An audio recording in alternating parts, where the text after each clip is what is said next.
A tale of one who traveled to learn what shivering meant. A father had two sons, the elder of whom was forward and clever enough to do almost anything, but the younger was so stupid that he could learn nothing, and when the people saw him they said, "Will thy father still keep thee as a burden to him?" So if anything was to be done, the elder had at all times to do it, but sometimes the father would call him to fetch something in the dead of night, and perhaps the way led through the churchyard or by a dismal place, and then he used to answer, "No, father, I cannot go there. I am afraid." For he was a coward. Or sometimes, for an evening, tales were told by the fireside which made one shudder, and the listeners exclaimed, "Oh, it makes us shiver."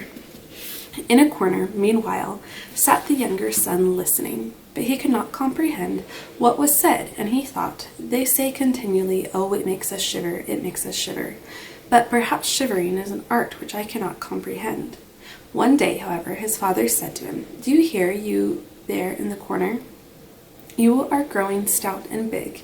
You must learn some trade to get your living by. Do you see how your brother works? But as for you, you are not worth malt and hops." "Ah, father," answered he, "I would willingly learn something. What shall I begin? I want to know what shivering means, for of that I can understand nothing." The elder brother laughed when he heard this speech, and thought to himself, "Ah, my brother is such a simpleton that he cannot earn his own living. He who would be a woodcutter must stoop betimes." But the father sighed and said, "What shivering means you may learn soon enough, but you will never get your bread by that." Soon after, the parish sexton came in for a gossip. So the father told him his troubles, and how that his younger son was such a simpleton that he knew nothing and could learn nothing. "Just fancy, when I asked him how he intended to earn his bread, he desired to learn what shivering meant." "Oh, if that be all," answered the sexton, "he can learn that soon enough with me. Just send him to my place, and I will soon teach him." The father was very glad, because he thought it would do the boy good. So the sexton took him home to ring the bells. About 2 days afterwards he called him up at midnight to go into the church tower to toll the bell. "You shall soon learn what shivering means," thought the sexton. And getting up, he went out.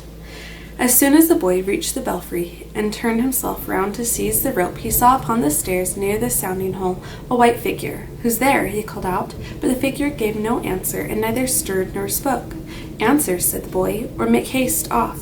You have no business here tonight." But the sexton did not stir, so the boy might think that it was a ghost. The boy called out a second time, "What are you doing here? Speak if you are an honest fellow, or else I will throw you downstairs." The sexton said to himself, "That is not a bad thought," but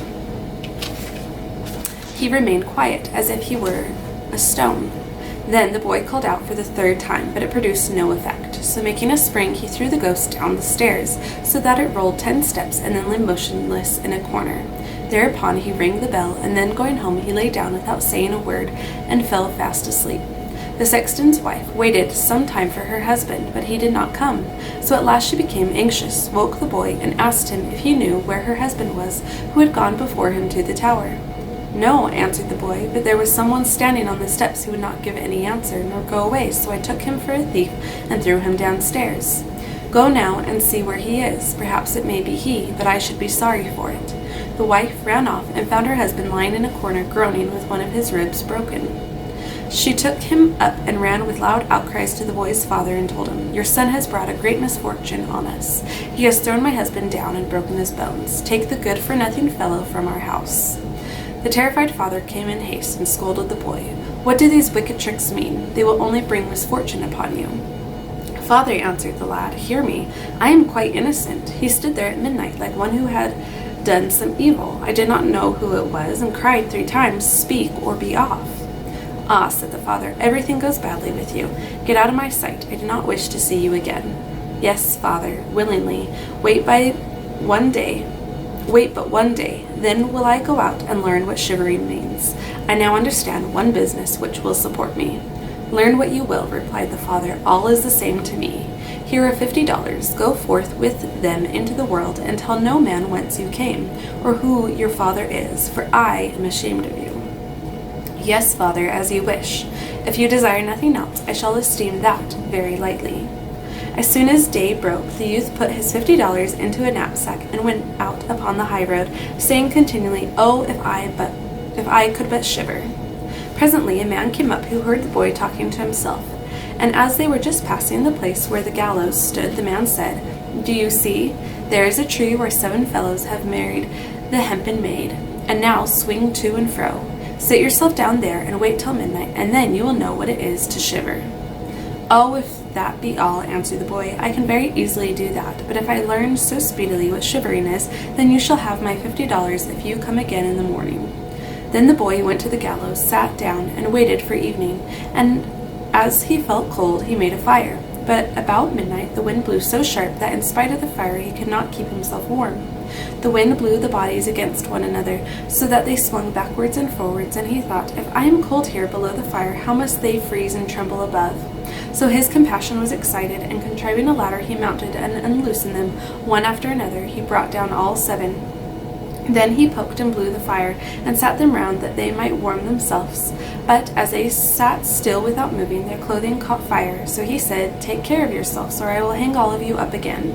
The dead heard not, and silently allowed their rags to burn. This made him so angry that he said, "If you will not hear, I cannot help you, but I will not burn with you." So he hung them up again in a row, and sitting down by the fire, he soon went to sleep. The next morning the man came, expecting to receive his $50, and asked, "Now do you know what shivering means?" "No," he answered. "How should I know? Those fellows up there have not opened their mouths, and were so stupid that they let the old rags on their bodies be burnt." Then the man saw that he should not carry away the $50 that day, so he went away saying, "I never met with such a one before." The boy also went on his way, and began again to say, "Ah, if I could but shiver, if I could but shiver." A wagoner, walking behind, overheard him, and asked, "Who are you?" "I do not know," answered the boy. The wagoner asked again, "What do you here?" "I know not." "Who is your father?" "I dare not say." "What is it you are continually grumbling about?" "Oh," replied the youth, "I wish to learn what shivering is, but nobody can teach me." "Cease your silly talk," said the wagoner. "Come with me, and I will see what I can do for you." So the boy went with the wagoner, and about evening time they arrived at an inn where they put up for the night. And while they were going into the parlor, he said quite aloud, "Oh, if I could but shiver, if I could but shiver." The host overheard him and said laughingly, "Oh, if that is all you wish, you shall soon have the opportunity." "Hold your tongue," said his wife. "So many imprudent people have already lost their lives. It were a shame and sin to such beautiful eyes that they should not see the light again." But the youth said, "If it were ever so difficult, I would at once learn it. For that reason I left home." And he never let the host have any peace till he told him that not far off stood an enchanted castle, where anyone might soon learn to shiver if he would watch there three nights. The king had promised his daughter in marriage to whomever would venture, and she was the most beautiful young lady that the sun ever shone upon. And he further told him that inside the castle there was an immense amount of treasure guarded by evil spirits, enough to make anyone free and turn a poor man into a very rich one. Many had, he added, already ventured into this castle, but no one had ever come out again. The next morning this youth went to the king and said, "If you will allow me, I wish to watch 3 nights in the enchanted castle." The king looked at him, and because his appearance pleased him, he said, "You may make 3 requests, but they must be inanimate things you ask for, and such as you can take with you into the castle." So the youth asked for a fire, a lathe, and a cutting board. The king let him take these things by day into the castle, and when it was evening the youth went in and made himself a bright fire in one of the rooms, and placing his cutting board and knife near it, he sat down upon his lathe. "Oh, if I could but shiver," said he, "but even here I shall never learn." At midnight he got up to stir the fire, and as he poked it, there shrieked suddenly in one corner, "Mau, mau, how cold I am, you simpleton!" He exclaimed, "What are you shrieking for? If you are so cold, come and sit down by the fire and warm yourself." As he was speaking, 2 great black cats sprang up to him with an immense jump, and sat down one on each side, looking at him quite wildly with their fiery eyes. When they had warmed themselves for a little while, they said, "Comrade, shall we have a game of cards?" "Certainly," he replied, "but let me see your paws first." So they stretched out their claws, and he said, "Ah, what long nails you have got! Wait a bit, I must cut them off first." And so saying, he caught them up by their necks and put them on the board and screwed their feet down. "Since I have seen what you are about, I have lost my relish for a game at cards," said he, and instantly killing them, threw them away into the water. But no sooner had he quieted these two, and thought of sitting down again by his fire, than there came out of every hole and every corner black cats and black dogs with glowing chains, continually more and more, so that he could not hide himself. They howled fearfully and jumped upon his fire and scattered it about as if they would extinguish it. He looked on quietly for some time, but at last, getting angry, he took up his knife and called out, "Away with you, you vagabonds!" and chasing them about, a part ran off, and the rest he killed and threw into the pond. As soon as he returned, he blew up the sparks of his fire again and warmed himself, and while he sat, his eyes began to feel very heavy, and he wished to go to sleep. So looking round, he saw a great bed in one corner, in which he lay down, but no sooner had he closed his eyes than the bed began to move of itself and travelled all around the castle. "Just so," said he, "only better still," whereupon the bed galloped away as if 6 horses pulled it, up and down steps and stairs, until at last all at once it overset bottom upwards and laid upon him like a mountain. But up he got through pillows and mattresses into the air, and saying, "Now he who wishes may travel," laid himself down by the fire and slept till day broke. In the morning the king came, and seeing the youth lying on the ground, he thought that the spectres had killed him, and that he was dead. So he said, "It is a great misfortune that the finest men are thus killed." But the youth, hearing this, sprang up, saying, "It has not come to that with me yet." The king was much astonished, but still very glad, and asked him now how he had fared. "Very well," replied he, "as one night has passed, so also may the other two." Soon after he met his landlord, who opened his eyes when he saw him. "I never thought to see you alive again," said he. "Have you learnt now what shivering means?" "No," said he, "it is all of no use. Oh, if anyone would but tell me." The second night he went up again into the castle, and sitting down by the fire, began his old song, "If I could but shiver."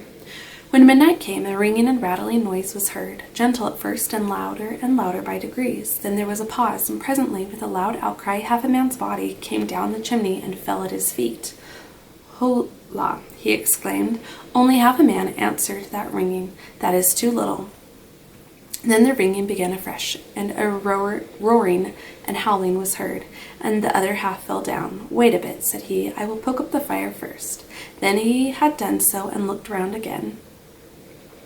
The two pieces had joined themselves together, and an ugly man was sitting in his place. "I did not bargain for that," said the youth. "The bench is mine."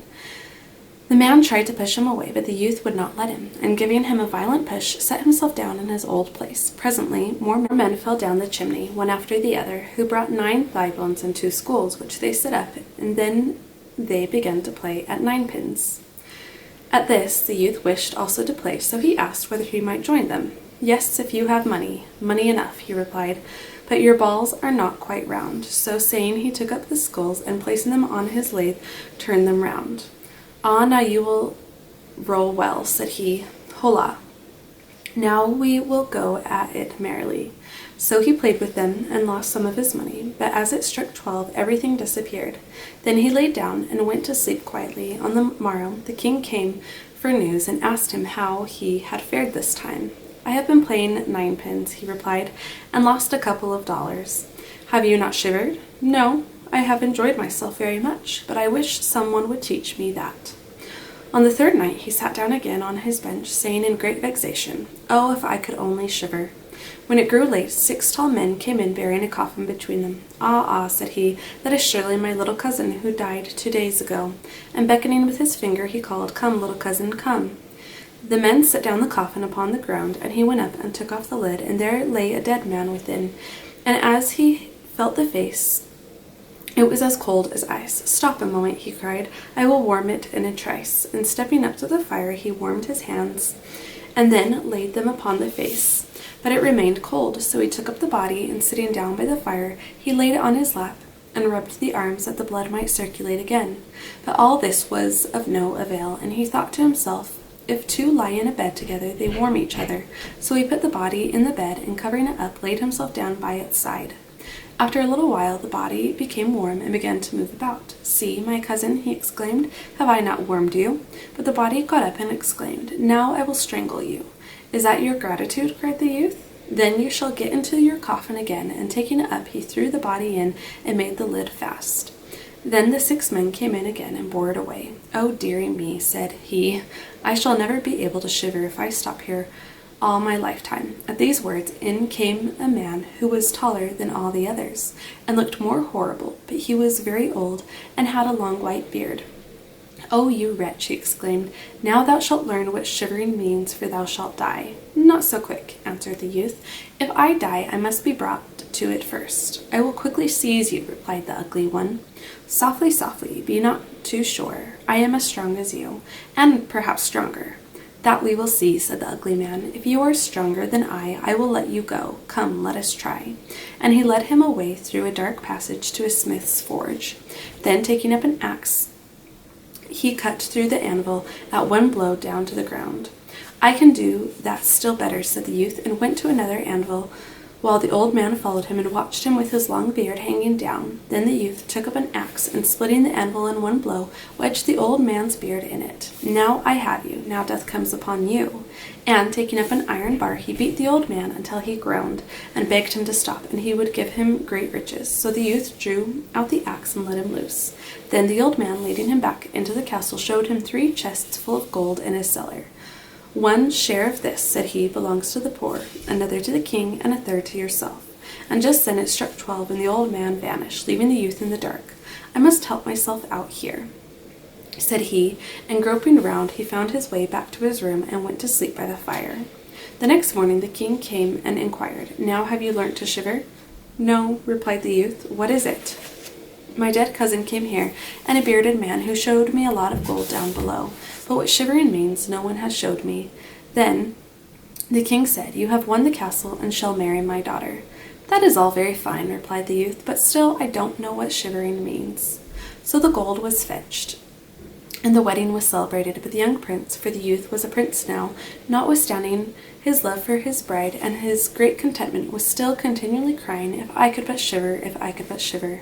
At last it fell out in this wise. One of the chambermaids said to the princess, "Let me bring in my aid to teach him what shivering is." So she went to the brook which flowed through the garden and drew up a pail of water full of little fish. And at night, when the young prince was asleep, his bride drew away the covering and poured the pail of cold water and the little fish over him, so that they slipped all about him.